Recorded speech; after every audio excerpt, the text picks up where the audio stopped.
mace. Sannan sai Ubangiji ya bambanta tsakaninsu na zubin ƙasusuwa da tunani da hali da gurin al'aura ta mace daban ta namiji daban. Yayin da aka gama halitta sai ya zama mutane daban-daban. Cikin hikimar Allah da ya yi ɗan adam sai ya samar masa girma, sai ya sa a cikin girman yara ya raba na 'ya'ya mata daban da na 'ya'ya maza. A cikin wannan tafiyar yara har su kai shekaru 2 girman su ɗaya ne.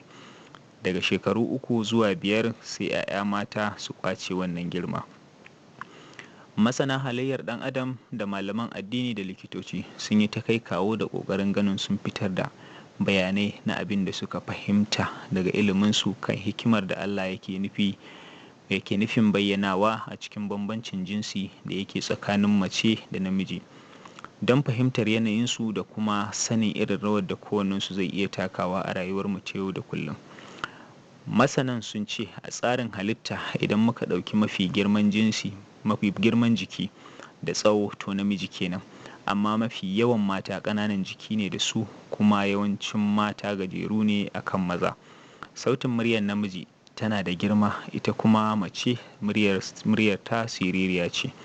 Mace ta fi namiji saurin girma domin tun tana cikin mahaifiyarta zuwa wajen mace ta fi yawan ƙwayoyin halittar garkuwar kamuwa da cututtuka. Mace tana riga namiji saurin balaga kuma tana riga namiji daina haihuwa.